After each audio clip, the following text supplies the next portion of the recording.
महाभारत के युद्ध में धनुर्धर अर्जुन और दानवीर कर्ण आमने सामने युद्ध लड़ रहे थे। जब जब कर्ण का तीर आता था, अर्जुन का जो रथ था वो थोड़ा पीछे खिसक जाता था, और जब जब अर्जुन तीर चला रहे थे तो उस तरफ कर्ण का जो रथ था वो थोड़ा ज्यादा पीछे खिसक जाता था। जैसे ही कर्ण का तीर आके अर्जुन के रथ पर लगता, अर्जुन का रथ थोड़ा भी पीछे खिसकता, भगवान श्री कृष्ण कर्ण के साहस की, वीरता की प्रशंसा करने लगते। और जहां अर्जुन का तीर जाकर के कर्ण के रथ को लगता वो बहुत पीछे खिसक जाता, लेकिन भगवान श्री कृष्ण ज्यादा प्रशंसा नहीं करते। अर्जुन से रहा नहीं गया कि क्या हो रहा है, तो उसने पूछ लिया कि भगवान देखो आप, मेरा वाला तीर जाता है उसका रथ बहुत पीछे चला जाता है, उसका आता है हमारा तो थोड़ा ही पीछे खिसकता है। भगवान श्री कृष्ण ने कहा कि मुझे उसकी प्रशंसा करनी जरूरी आवश्यक है। क्यों?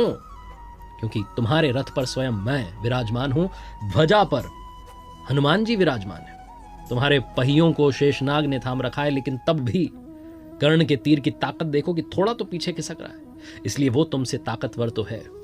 अर्जुन ने जब यह सुना और समझा तो उसका जो घमंड था वो चूर चूर हो गया, टूट गया। कर्ण महाभारत का अहम किरदार। कर्ण को लेकर के बहुत सारी बातें दुनिया में कहीं सुनी जाती हैं। कर्ण से सीखने के लिए बहुत कुछ है, कर्ण की गलतियों से भी सीखने के लिए बहुत कुछ है। स्वागत है आपका लर्निंग सीरीज सीखोगे नहीं तो जीतोगे कैसे में। मेरा नाम है आरजे कार्तिक और शुरुआत में कहना चाहता हूं कि कवच कुंडल जिसने इंद्र को दान दिया था, मित्रता के खातिर सर्वस्व अपना बलिदान किया था, धर्म मार्ग पर चलना जिसका स्वाभिमान था, आपने सही पहचाना, वो कर्ण वाकई में महान था। 5 लर्निंग्स फ्रॉम कर्ण। आइए शुरू करते हैं। सबसे पहले बात करता हूं मैं कर्ण के किरदार की। तो बहुत से लोग दुनिया में जिन्होंने महाभारत को पढ़ा समझा है वो कहते हैं कि कर्ण से क्या सीखें।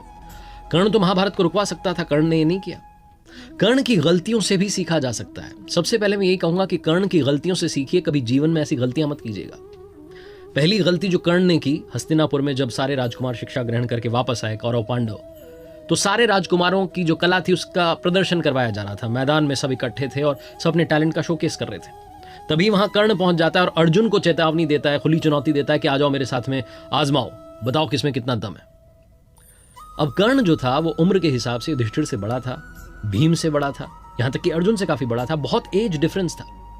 अपने से काफी छोटे को ऐसे ललकारना ये शोभा नहीं देता, और यही पहली गलती कर्ण ने कर दी थी। दूसरी गलती जो कर्ण ने की थी वो थी भरी राजसभा में जहां चौसर का खेल खेला जा रहा था, पांडव हार चुके थे, द्रौपदी को बुलाया गया, चीर हरण किया जा रहा था। तब दुर्योधन के ही भाई विकर्ण ने कहा कि ये गलत हो रहा है भैया, इसको रोक दीजिए। तब कर्ण विकर्ण से बहस करने लगा और कहने लगा कि ऐसी स्त्री के साथ तो यही सब होना चाहिए। बहुत सारे ऐसे शब्द कह दिए जो नहीं कहने चाहिए थे, और वही सब जो शब्द थे, वही जो दृश्य था, वही महाभारत का कारण बना। कर्ण चाहता तो वो रुकवा सकता था, वो नारी का सम्मान कर सकता था, लेकिन वो आवेश में आकर कहता चला गया और युद्ध का कारण बना। इसलिए जीवन में कभी भी किसी भी नारी का अपमान मत करना। दूसरी बात जो सीखी जा सकती है, कर्ण के किरदार से काफी सारी अच्छाइयां भी थी, दानवीर था कर्ण। दूसरी बात जो सीखी जा सकती है वो है बाउंस बैक करना। जीवन में विपरीत परिस्थितियों में भी खुद को टूटने नहीं देना। भगवान श्री कृष्ण और कर्ण का संवाद जब होता है तो कर्ण कहता चला जाता है कि प्रभु मेरे साथ तो सब गलत होता गया, जिस माँ ने मुझे जन्म दिया उसने जन्म देते ही त्याग दिया, मुझे क्षत्रिय होते हुए भी क्षत्रिय धर्म निभाने का मौका नहीं मिला, मुझे गुरुकुल में शिक्षा नहीं मिली, मुझे भटकना पड़ा, मेरे साथ हमेशा भेदभाव होता रहा, यहां तक कि द्रौपदी के वहां स्वयंवर में पहुंचा तो वहां भी मुझे अलग कर दिया गया। लेकिन कर्ण के जीवन से जो सीखने वाली बात है, उसने हर परिस्थिति में खुद को ढाला और उससे बाहर निकलने की सोची, बाउंस बैक करने की सोची। जब गुरुकुल में द्रोणाचार्य जी ने मना कर दिया था कर्ण को शिक्षा देने से, तो वो अपने गुरु को ढूंढने के लिए खुद निकल चुका था और गुरु परशुराम के पास जाकर के पहुंच चुका था। कर्ण ने खुद को तैयार किया एक योद्धा के रूप में, और जब जरूरत पड़ी तो अपने मित्र दुर्योधन का साथ देने के लिए महाभारत जैसा इतना बड़ा युद्ध भी लड़ा। तो कर्ण ये सिखाता है कि सिचुएशन चाहे जो हो, आप उससे बाहर निकल सकते हैं, आप बाउंस बैक कर सकते हैं। तीसरी बात जो कर्ण के जीवन से सीखने को मिलती है, शिक्षा का ही नहीं, शिक्षा देने वाले का भी उतना ही सम्मान कीजिए।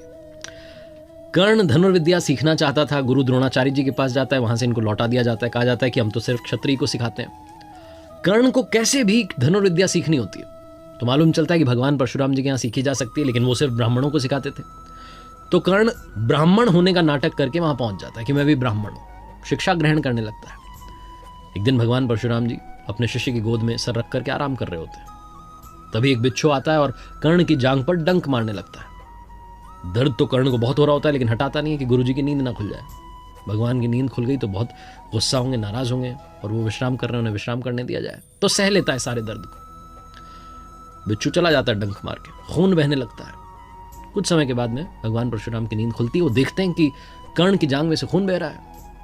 तो कहते हैं कि तुम ब्राह्मण नहीं हो सकते, इतनी सहनशीलता सिर्फ क्षत्रिय में होती है, कौन हो तुम बताओ। और गुस्सा आ जाता है और वो श्राप दे देते हैं कि तुम मेरी विद्या को तब भूल जाओगे जब सबसे ज़्यादा ज़रूरत होगी, सबसे ज़्यादा आवश्यकता होगी, उस समय तुम्हें याद ही नहीं आएगा। कर्ण चरणों में गिर जाता है, कहने लगता है भगवान ऐसा श्राप मत दीजिए।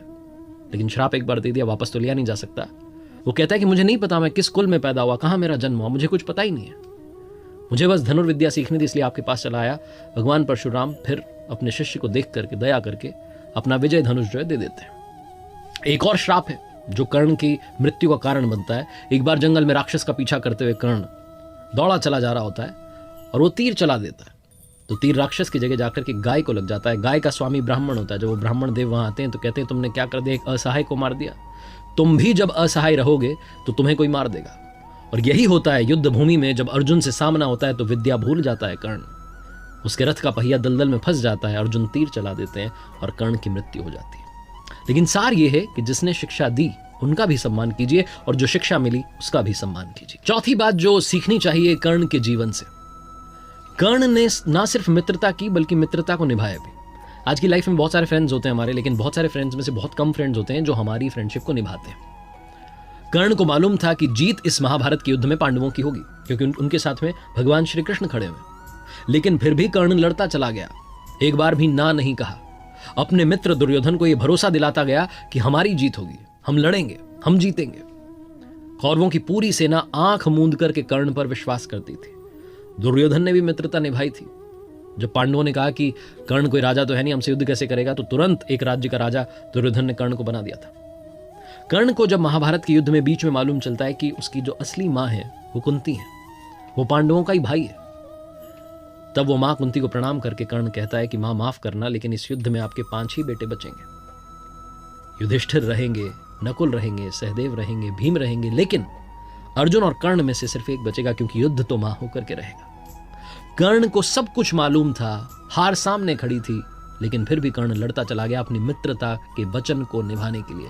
दोस्ती निभाना अगर सीखना हो तो कर्ण से सीखिए।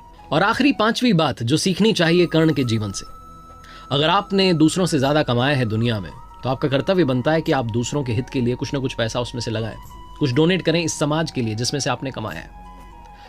कर्ण सबसे बड़ा दानवीर था। ना सिर्फ उसने मित्रता निभाई बल्कि दानी होने का जो गुण था वो भी जीवन भर निभाया। अंतिम समय में जब अंतिम श्वास कर्ण गिन रहा था, युद्धभूमि में घायल पड़ा हुआ था, तब भगवान श्री कृष्ण ने अर्जुन से कहा कि कर्ण को याद रखेगा, जमाना याद रखा जाएगा इसके वीरता के गुण के लिए और इसके दानवीर होने के गुण के लिए। तो अर्जुन ने कहा कि ये सबसे बड़ा दानवीर तो नहीं हो सकता। तो भगवान श्री कृष्ण ने कहा अभी बता देते हैं तुम्हें। ब्राह्मण का वेश धर करके पहुंच गए भगवान कर्ण के पास जो युद्धभूमि में घायल पड़ा हुआ था, और जाकर के कहने लगे कि आए तो हम आपसे मदद मांगने के लिए थे, लेकिन आप तो खुद ही अभी अपनी अंतिम श्वास गिन रहे हैं, चलिए हम चलते हैं, बाद में आते हैं, अब आपसे मिलेंगे, किसी अगले जन्म में मिलना होगा। तो कर्ण ने कहा रुकिए महाराज, आप आए ब्राह्मण दे और आप खाली कैसे जा सकते हैं, माना कि मेरी मृत्यु बस होने ही वाली है। लेकिन तुरंत कर्ण ने युद्धभूमि में से पत्थर उठाया, अपना सोने का दांत तोड़ करके उनको दे दिया और कहा ये ले जाइए, मुझे क्षमा कीजिएगा, मैं आपकी ज्यादा मदद नहीं कर पाया। भगवान श्री कृष्ण बड़े प्रसन्न हुए और तुरंत अपने वास्तविक स्वरूप में आ गए और कहा कर्ण मांगो, क्या मांगना चाहते हो, मैं तुम्हारी दानवीर होने की इस क्षमता से बहुत प्रसन्न हूं, तुम इस दुनिया को कुछ न कुछ देते ही चले गए। कर्ण ने अपने अंतिम समय में भगवान श्री कृष्ण से 3 वरदान मांगे थे। सबसे पहला कर्ण ने कहा कि मेरे साथ में जिस तरीके का अन्याय हुआ, आप अपने अगले जन्म में सुनिश्चित कीजिएगा कि मेरे वर्ग के लोगों के साथ में अन्याय ना हो। दूसरा कर्ण ने वरदान मांगा कि भगवान आपका अगला जन्म मेरे ही राज्य में हो। और तीसरा कर्ण ने वरदान मांगा कि मेरा अंतिम संस्कार ऐसा व्यक्ति करे जो पाप मुक्त हो। कहा जाता है कि भगवान श्री कृष्ण ने अपनी हथेली में कर्ण का अंतिम संस्कार किया था। आखिरी में बस ये कहना चाहता हूं कि जीवन में 2 मित्र हमेशा बनाना, पहले भगवान श्री कृष्ण जैसे जो ना लड़ें फिर भी आपकी जीत पक्की कर दें, और दूसरे कर्ण जैसे जिन्हें मालूम हो कि हार सामने खड़ी है लेकिन फिर भी आपका साथ ना छोड़ें। देखते रहिए मेरे साथ हर सोमवार सुबह 9:30 बजे मोटिवेशनल कहानी और हर शुक्रवार सुबह 9:30 बजे लर्निंग सीरीज का एक नया वीडियो।